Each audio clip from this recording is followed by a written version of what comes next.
This time, wildlife mysteries don't get any bigger. For the past few years, a strange animal has been showing up in Texas. To me, it was what they say is a chupacabra. Could this be the legendary vampire goat sucker that so many people are searching for? It's got no hair, strange bumps on its butt, and its legs are a weird length. Skeptics say it's just a mangy coyote, but witnesses say different. We've all shot a mangy coyote, and it definitely did not look like this. But none of our witnesses have caught one alive. After I shot it and got close enough to see how different it really was, I put 3 more bullets in. Will we manage to track down what's putting the terror into Texas? When animals attack, there's one crack team to call. 3 animal investigators, all the latest technology. If something's lurking in your backyard, we'll catch the culprits on camera.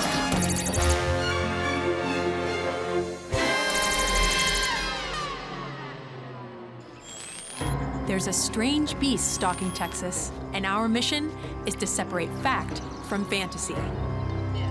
First stop, a family in Willis, whose grandmother got the shock of her life in the pool in the backyard.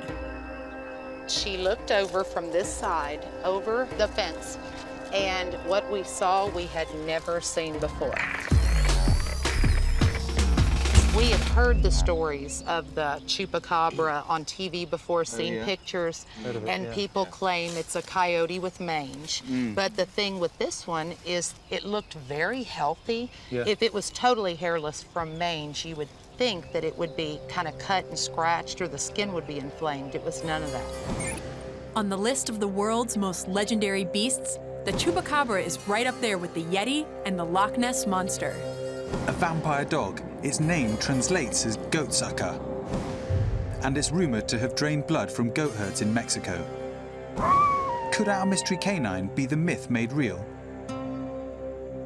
Over a period of more than 6 months, Denise was able to shoot some tantalizing video footage. And there he is. And it's definitely weird looking. There ain't no dog with mange.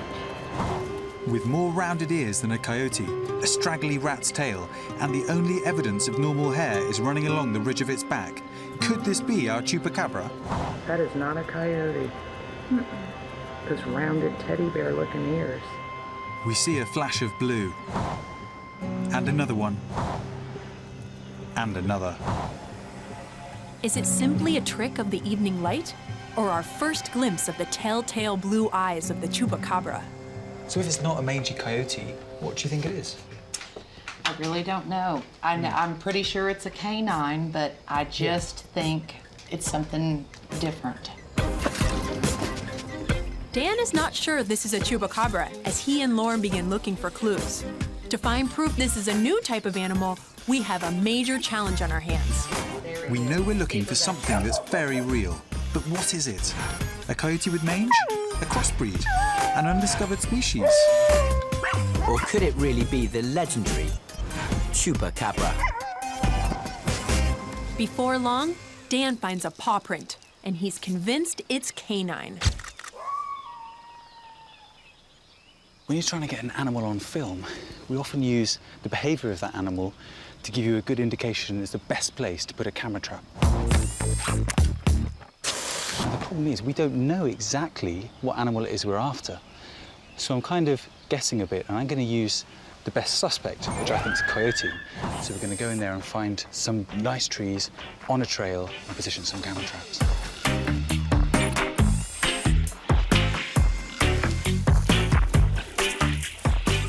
Okay, so each one of these X's represents a known sighting of one of these strange animals. That's a lot. There's quite a few, and they're pretty far apart.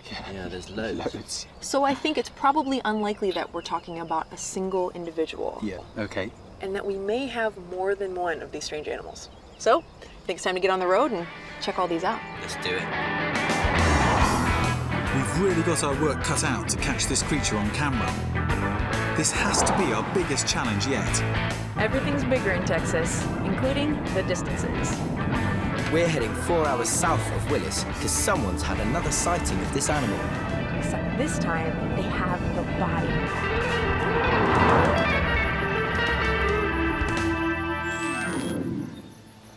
for about 2 years off and on. I Yeah. had seen it on the ranch. And then one morning, a neighbor called and said that something had been hit and killed in front of our ranch. So I went up and looked, and lo and behold, this is what we found. Everyone is perplexed. Everyone said in the beginning, well, we think it's probably just a mangy coyote. Once they looked at the animal, then all of a sudden their inquisitive nature was stirred because they're like, wow, well, we've all shot a mangy coyote and it definitely did not look like this. You know, a coyote, whenever it gets mange and it loses all of its hair, it still looks like it has a skin. This appeared more as hide-like to me. The neck is very elongated compared to what a coyote neck would be. All of this extra stuff here around the ears is very, very unusual, this excess skin that it has. Of course, the eye color. Yes, those blue eyes again, just like Denise's mystery creature. And then it's got these sacs back here that we know for a fact are not any type of a gland. We know that they're not a testicle, that are misplaced. Yeah. So there were a lot of things on it that I thought were very unusual. My God, it is weird looking. As the boys go off to investigate, I've got a clue to follow up. When most people in Texas find one of these strange hairless animals, they either burn it, bury it, or just get rid of it. But when Phyllis found hers, she wanted to keep it, so she brought it here.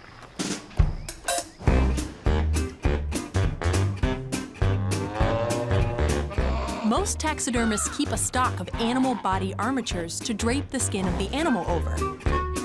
The problem with Phyllis's animal was that the closest mold, a coyote, just didn't fit.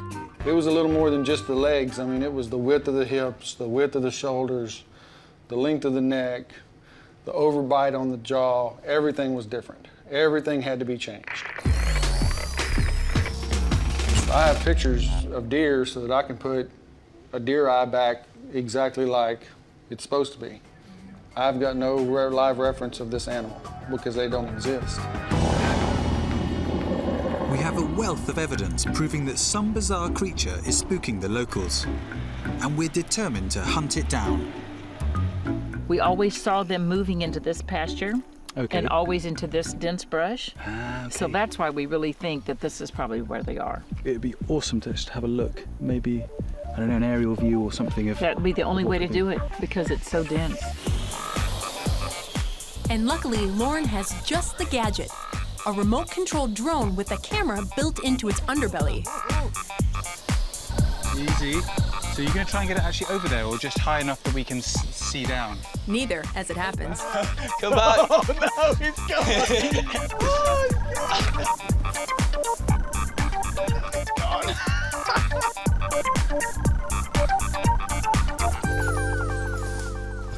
Plan A fails spectacularly. Time for Plan B. Texas is in the midst of a really severe drought, and this is the only waterhole for miles around. The track of the Chupacabra looked like this and this and this, and then pick the stick up and go, but it had this mark at the end of it. And that's how I knew it was something different because I wasn't used to seeing anything that had this type of a marking.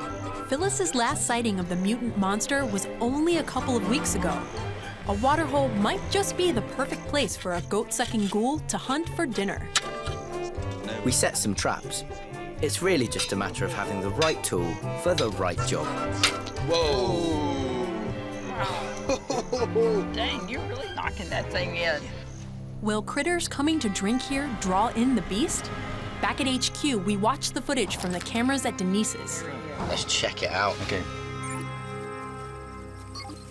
Just hundreds and hundreds of clips of foxes and raccoons. Really? Check that out. He's It's amazing. He looks like he's hiding from the fox. Lauren has one more clip for us. Look, you see that?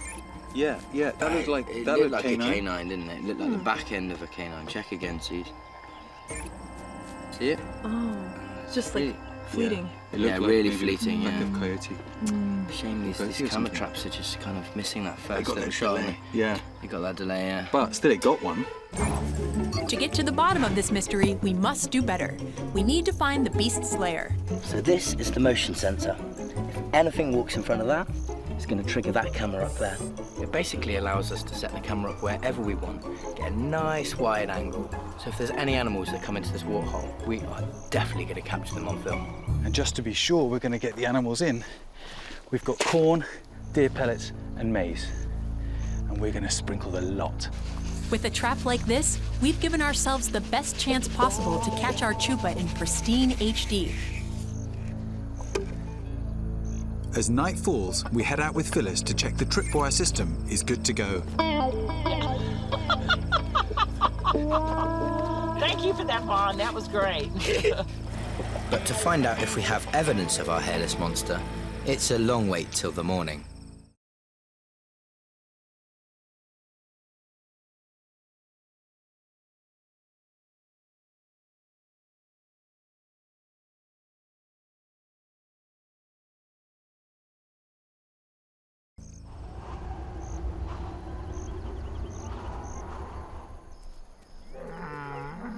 It looks like a lot of clips. Sounds good, mate.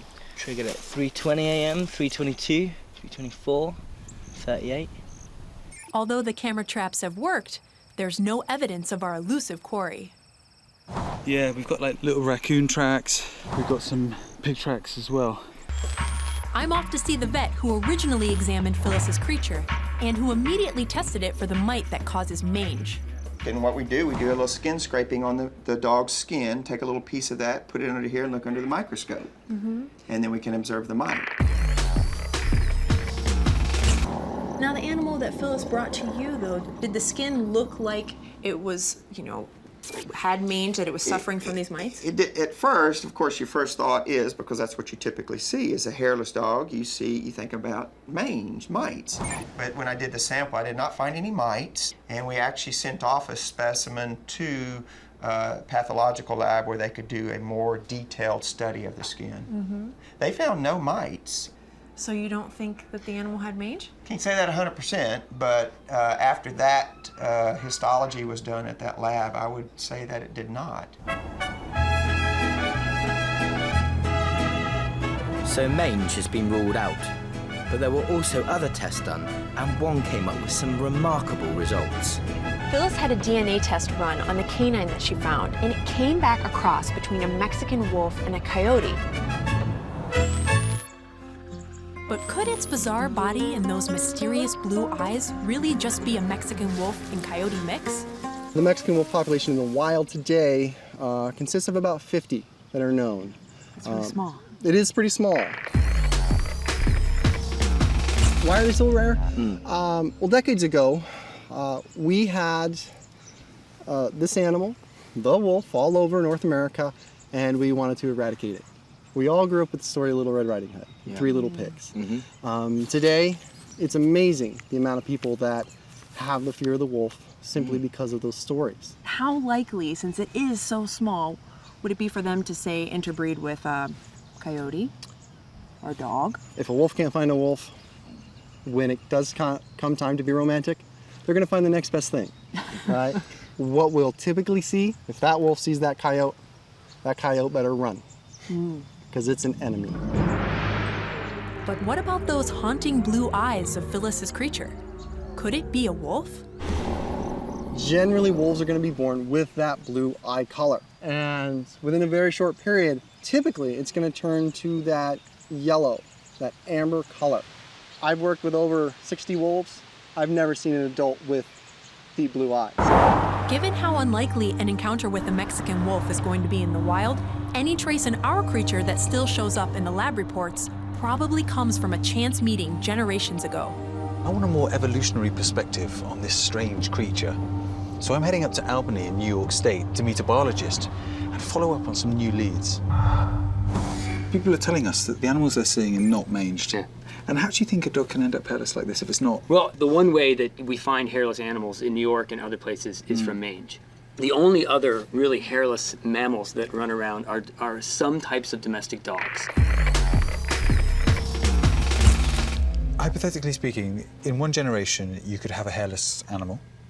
And also hypothetically speaking, given the right environmental conditions, that hairless animal may be able to self-perpetuate because, say, if it was in New York, it would have died out over the winter, but maybe in Texas, it has a higher chance of surviving. And I would say surviving but probably more likely that it would sort of be this underlying variation that would show up every once in a while. Let's say there's one event between a hairless dog and a coyote, and so then you have one litter of offspring, and let's say half of them are hairless and half of them are not. Okay. Well, those are going to then cross back into the coyote population, and so the hairless gene, which is haired, and so the hairless gene is going to get diluted out, and it's one of those things. It would maybe eventually become kind of like an albino gene. There's no naked rabbits, there's no hairless gophers or any mammals. You know, it's not like a natural phenomenon.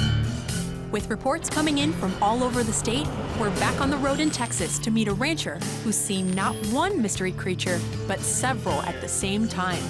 You know, we wanted to get rid of it. And so I started shredding around it, and, you know, like when you mow your grass, you start at the wide part and then keep coming in. And there he was, looking at me. Short in the story, I kept shredding and getting the patch smaller and smaller and smaller, and when I got it down to a real tiny little mott of weeds, boom, 4 of them come out of those weeds. 4? Wow. They just took out and went over to the river and went down the bank, and that was the last I saw of those. And these all look the same? Yeah, no hair on them or anything. And I said, boy, you know, that's very strange. These things were healthy. I mean, this thing was running full speed. Harvey and his son seem convinced, just like Phyllis and Denise, that we're not on the trail of a mangy coyote. We've all shot a mangy coyote, and it definitely did not look like this. Lorne and I get to work setting up a fresh pair of camera traps. Harvey says this is the monster's lair. If we're going to draw it out, we've got to give it something to feed on. We've placed the carcass of a roadkill near the burrows where it's been seen before. As soon as we leave, the carcass attracts a whole lot of attention. Perhaps as night falls, our chupa will finally be drawn in. To increase our chances of nailing this elusive creature, we're also using old-fashioned eye shine. You just take a light and you flash it over and see if you catch anything, because what's happening is that when the light passes over the eye of the animal, it is reflected back. And if Phyllis's and Denise's creatures are anything to go by, it's all about those baby blues. This whole eye shine idea is great, but it's pretty old school. I've got a thermal imaging camera, which can detect heat. So I'm going to be able to see an animal from so far away. So we'll see how the thermal imaging camera fares up against the eye shine.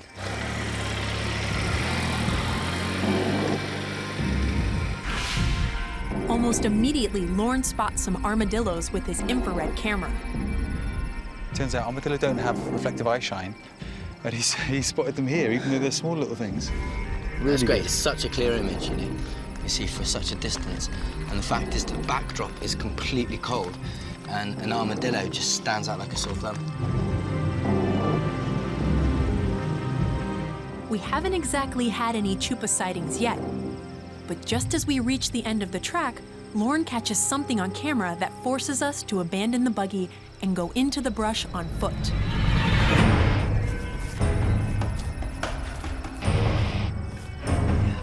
They're coming from that direction, I think. Oh, and there's some on that side. Yeah, definitely coming up, isn't it? They're around. Yeah. We're surrounded by coyotes. This is possibly the closest we've been yet to our elusive creature. We came out and tried to follow it to see where it was going. And then at the bottom of this tree, find this lovely little well-used hole. Could this be the mysterious creature's lair? Is it in there right now? Perhaps our camera traps will finally have caught the footage we're really after. And hopefully we've got the animal on there. Fingers crossed.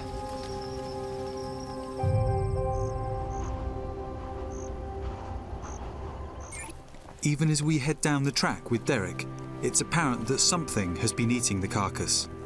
Would it be too much to hope that we have finally caught our mystery canine, Texas's very own answer to the Yeti?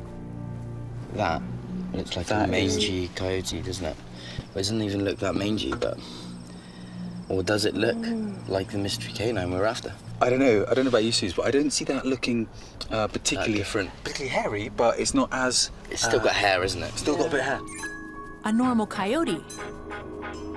But then, something none of us have ever seen before. It looks completely hairless, except except for a ridge along its back. The bizarre creature that features in all the reports. I can't believe we got it. I know.